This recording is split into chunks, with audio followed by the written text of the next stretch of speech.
Hello friends, कैसे हैं आप? बेहतरीन। उम्मीद भी यही कर रहा था, बेहतरीन है। आज की वीडियो है मैजेस्को के नाम। मैजेस्को एक ऐसी आईटी कंपनी जो स्पेशली बीएफएसआई स्पेस को आईटी सर्विसेज प्रोवाइड करती है।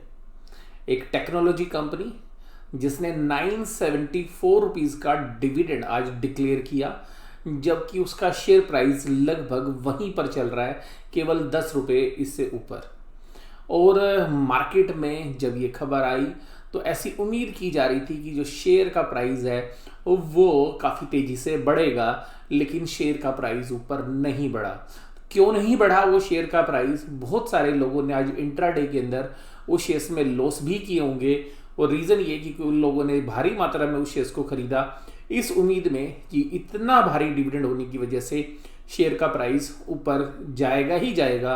और बहुत सारे सवाल हमारे से भी आज पूछे गए, बहुत सारे जो मैसेजेस हैं वो मुझे मिले। तो मुझे लगता है कि इसके बारे में साफ साफ जो है आपको बताया जाए कि किस वजह से शेयर के प्राइस नहीं बढ़े, क्या रीज़न है कि कंपनी ने इतना बड़ा डिविडेंड दिया, ये पैसा आया कहाँ से, क्या इस डिविडेंड को बांटने में कोई कंपनी को तकलीफ तो नहीं होने जा रही है। और ये आज जो है गहमा गहमी जो है बिजनेस चैनल्स पे रही होगी। हालांकि क्योंकि मैं चैनल्स को जनरली कवर नहीं करता हूँ ट्रेडिंग आवर्स के दौरान, तो बट मुझे पूरी उम्मीद है कि जिस तरीके से मुझसे सवाल पूछे गए तो आज ये मीडिया के अंदर भी काफ़ी जो है चर्चा का विषय रहा होगा।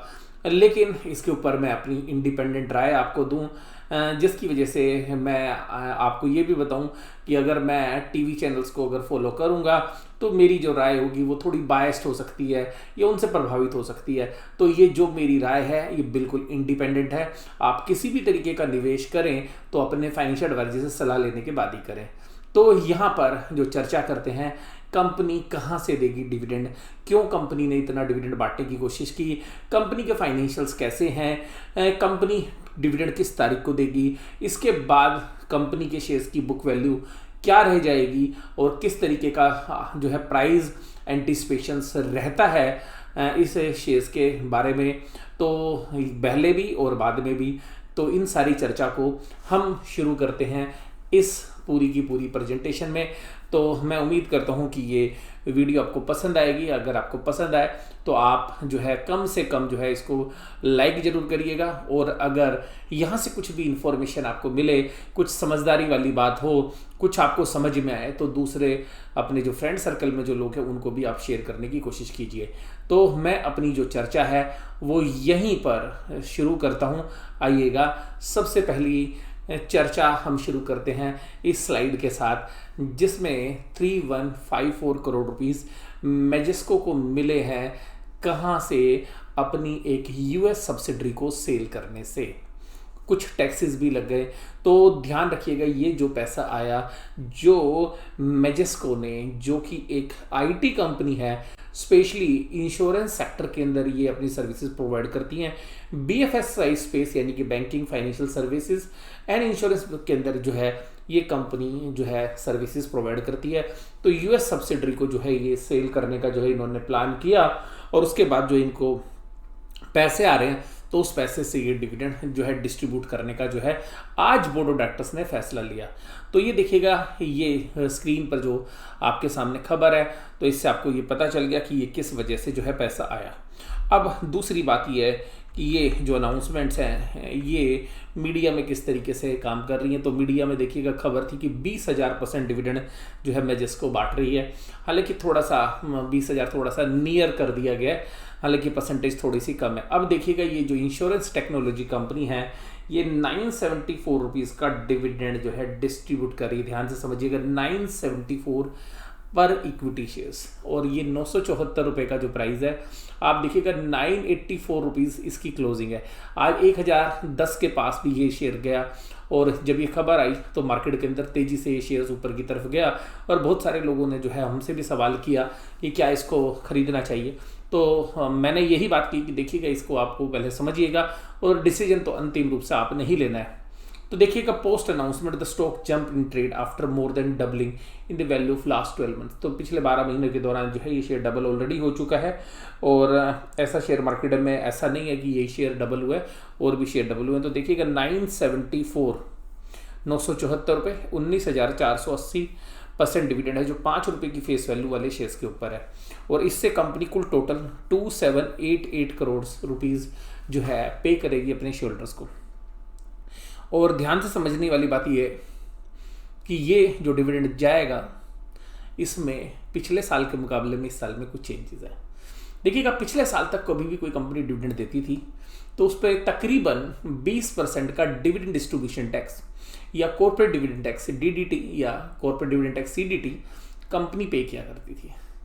लेकिन इस साल बजट में जो चेंजेस हुए उसके बाद जो इस साल में डिविडेंड मिलेगा ये शेयर होल्डर के हाथ में टैक्सेबल होगा, और ये अदर सोर्सेज के अंदर होगा। तो जिस इनकम ग्रुप के अंदर आप आ रहे हैं उसी इनकम ग्रुप के अंदर इस पर टैक्स लायबिलिटी आएगी।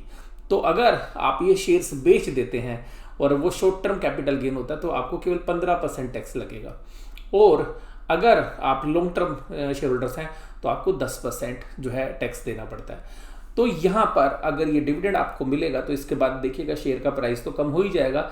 जितनी वैल्यू डिविडेंड के रूप में जाएगी उतनी वैल्यू शेयर्स की वैल्यू भी कम हो जाएगी आफ्टर द रिकॉर्ड डेट। तो यहाँ पर आपको ये बात समझनी चाहिए कि क्या टैक्स लायबिलिटीज़ हैं। अगर आप शेयर्स को बेचकर कोई भी गेन कमाते हैं शॉर्ट टर्म, आपकी 15% टैक्स लायबिलिटी है। अगर आपने लॉन्ग टर्म से ये शेयर रखा हुआ है तो आपकी लायबिलिटी 10% है।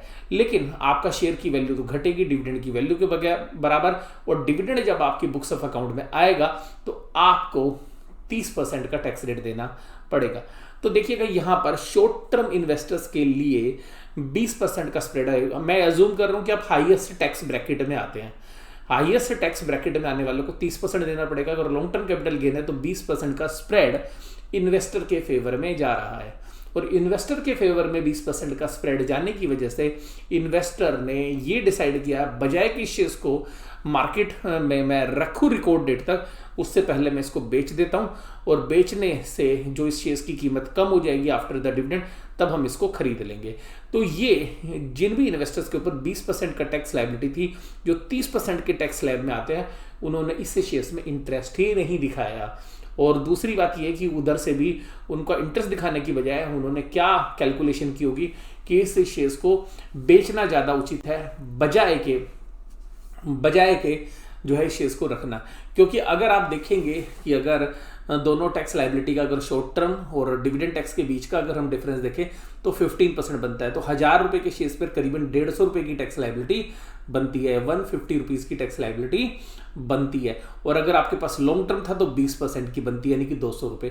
तो अल्टीमेटली जो 200 रुपये या 150 रुपये की जो टैक्स लायबिलिटी है मोटा मोटी अगर हम कैलकुलेशन करें, we are assuming that the share price is ₹1000, हालांकि वो 984 रुपीज़ है। तो उन कैलकुलेशन के बाद जो है लोगों ने अपना दिमाग लगाया और इसीलिए जो है इंटरेस्ट नहीं दिखाया। लेकिन जैसे ही न्यूज़ मीडिया के अंदर आई होगी तभी देखिएगा सभी लोग इसको खरीदने के लिए चले होंगे। लेकिन उसके बाद जब उन्होंने इसकी कैलकुलेशन की तो उनको पता चला कि ये इन्वेस्टर्स के लिए, जिन लोगों का जो टैक्स लायबिलिटी 30% के स्लैब में है, उनके लिए जो है ये अच्छा सौदा नहीं है। लेकिन किन के लिए अच्छा सौदा है?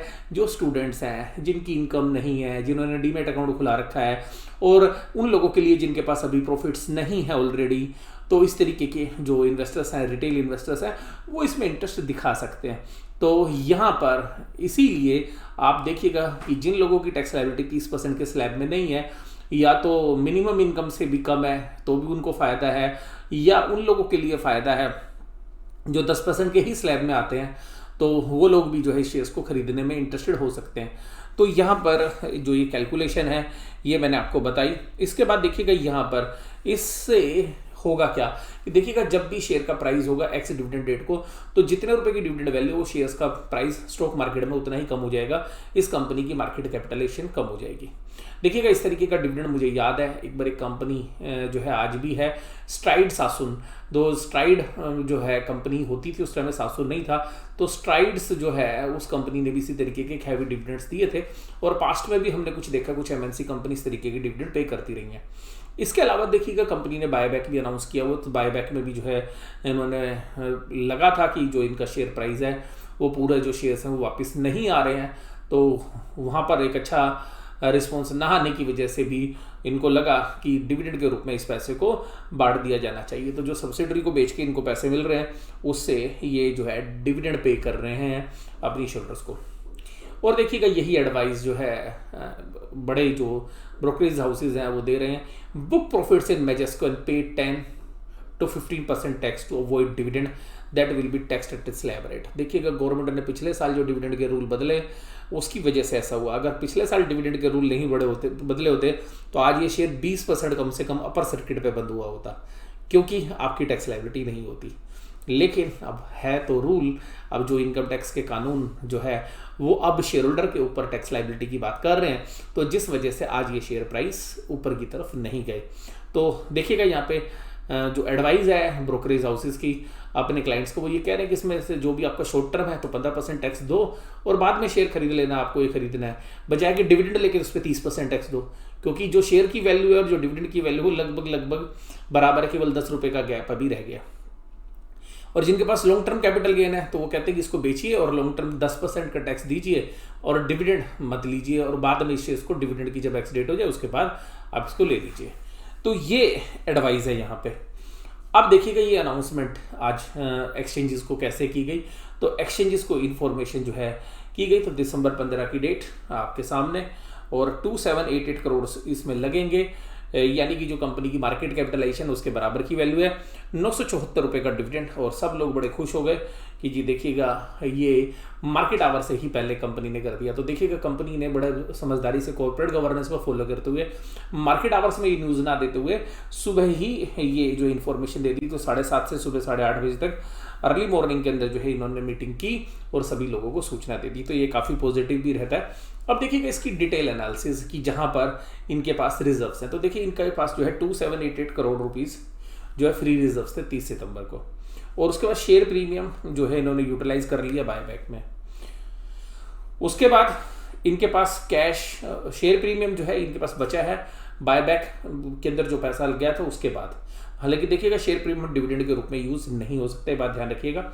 इनके पास कैश, तो यहाँ पे देखिएगा कैश है इनके पास 2319 का और 961 के म्यूचुअल फंड्स है। तो इन सबको अगर ये बेच दें तो इनके पास पैसा होता है 3279, और इसके ऊपर balance tax payment and going forward expenses जो इन्होंने देने हैं टैक्स वगैरह सरकार को इन सारी ट्रांजेक्शन को सब्सिडरी, उसके बाद भी इनके पास 3055 करोड़ रुपए बचते हैं। और शेयर बायबैक जो है 845 प्लस टैक्स ऑन बायबैक, उस पर देखिएगा 163.9 करोड़ रुपीज़ अभी इनको और चाहिए। तो जो क्योंकि बायबैक अनाउंस हो रखा है। कैश अवेलेबल फॉर डिस्ट्रीब्यूशन, तो कैश बचता है इनके पास 2891 करोड़, और इसमें से आपने पैसा कितना देना है 2891 में से, तो पैसा आपका जाना है 2788, तो 2788 इसमें से आपको पे करना है। तो 2891 में से तो 2788 जब आप पे कर देंगे तब भी आपके पास कैश बचेगा। तो हम अगर आज कैश की वैल्यू देखें तो 1010 रुपये कैश की कैश वैल्यू है, यानी कि बैलेंस शीट के हिसाब से कैश के अंदर बैलेंस शीट वैल्यू जो है वो 1010 रुपये है, और यहाँ पे से 2788.4 करोड़ ये देंगे, और उसके बाद इंटरिम डिविडेंड जो पर शेयर है वो 974 रुपये का है। तो कहते हैं कि इसके बाद भी इनके पास केवल 103 करोड़ रुपए बचेंगे, तो यानी कि सारा कैश ये एक तरीके से डिस्ट्रीब्यूट कर देंगे। अब इसके बाद कंपनी के पास क्या है, क्या कंपनी बिजनेस करेगी? यस, कंपनी करेगी। आईटी कंपनी तो बहुत पैसा इनको चाहिए भी नहीं। अब डिविडेंड देखिएगा, अनाउंसमेंट कब हुई? 15 तारीख को। एक्स डेट क्या है? 23, यानी कि जो भी 22 तारीख से तक जो है इस शेयर्स को खरीदेंगे उनको डिविडेंड मिलेगा। यानी कि कल 16 तारीख को आप खरीदेंगे, 17 तारीख को खरीदेंगे, 18 तारीख को खरीदेंगे तो आपको मिलेगा। तो बहुत लोग ये भी कैलकुलेशन कर रहे हैं कि जितने दिन जो डिविडेंड के लिए हमें पैसा देना पड़ेगा तो उतने दिन का ब्याज भी कैलकुलेट हो रहा है एक तरीके से। तो लोग जो है वो भी कैलकुलेशन करते हैं कि अगर मैं आज खरीदता हूँ, अगर आप कहीं से भी एक इकट्ठा पैसा लेते हैं और उस पर फिर बाद में सरकार को जो आप टैक्स देंगे तो बाद में देंगे, अगर एडवांस टैक्स लायबिलिटी तो आपको पहले ही पे करना पड़ेगा। रिकॉर्ड डेट फॉर डिविडेंड 25 दिसंबर 20, और रिकॉर्ड डेट क्या है डिविडेंड की? 25 दिसंबर 2020। तो ये जो रिकॉर्ड डेट है डिविडेंड की ये है 25 दिसंबर 2020। तो 25 दिसंबर रिकॉर्ड डेट है, ये इस दिन जो कंपनी का शेयर होल्डर होगा, तो क्योंकि 2 दिन T+2 में जो है कैलकुलेशन होती है, तो 25 तारीख रिकॉर्ड डेट है। और कंपनी उम्मीद कर रही कि मैं 5 दिन के अंदर ये पैसा बांट दूंगी। हालांकि वो कह रहे हैं कि number of days from the announcement of पे आउट, और इसके बीच में जो डिफरेंस है ये 15 दिन का है। तो कंपनी कह रही है अर्लीस्ट जो डिविडेंड पे आउट जो है वो 30 दिसंबर को करेंगे। हालांकि इनके पास 30 दिन का समय होता है, लेकिन ये बता रहे हैं कि अगले 5 दिनों के अंदर हम सबको डिविडेंड पे कर देंगे, यानी कि 15 डेज के अंदर आपको डिविडेंड पे आउट हो जाएगा। उसके बाद देखिएगा यहाँ पर कि ये जो 103 करोड़ रुपए का जो कैश बचेगा कंपनी का, ये शेयर होल्डर बेस है। इसके अलावा कंपनी बता रही है कि इनके पास कुछ रियल एस्टेट की भी प्रॉपर्टीज़ है, लेकिन जब मार्केट कंडीशन अच्छी होंगी तो उस रियल एस्टेट को बेच के भी जो कुछ पैसा आ सकता है इनके पास। और post monetization of real estate company will decide the best method, और उस समय पर देखेगी क्या मेथड जो है बढ़िया बचता है उसको वो यूज़ कर लेगी। तो यहाँ पर ये सारी चर्चा के साथ साथ देखिएगा जो शेयर का प्राइस था आज वो 984 रुपीज़ था जो क्लोजिंग हुई, क्योंकि ये कल के प्राइजेज हैं जो आप यहाँ पे देख रहे हैं। तो इसके बाद जो मैजेस्को की जो कंपनी है उसका जो डिविडेंड यील्ड है जो अभी 0.21 है, ये बढ़कर देखिएगा करीबन 99% हो जाएगा। और बैलेंस शीट के अंदर एक सबसे खास बात, क्योंकि बहुत सारे लोगों को लग रहा था कि क्या कंपनी डिविडेंड पे ही ना कर पाए, क्या पता कोई जो क्रेडिटर्स हैं वो तो ऑब्जेक्शन रेज नहीं करेंगे। तो देखिएगा कंपनी की बोरोइंग्स 0 है, यानी कि डेट फ्री कंपनी है कंपनी। अगर कंपनी डेट फ्री है तो उस तरीके का बर्डन भी नहीं है। तो ये सारी चर्चा जो मैंने आज आपके साथ की, ये आपको कैसी लगी ये जरूर से जरूर आप मुझे बताइएगा। वीडियो इसी तरीके से देखते रहिएगा। वीडियो देखने के लिए धन्यवाद। Thank you very much.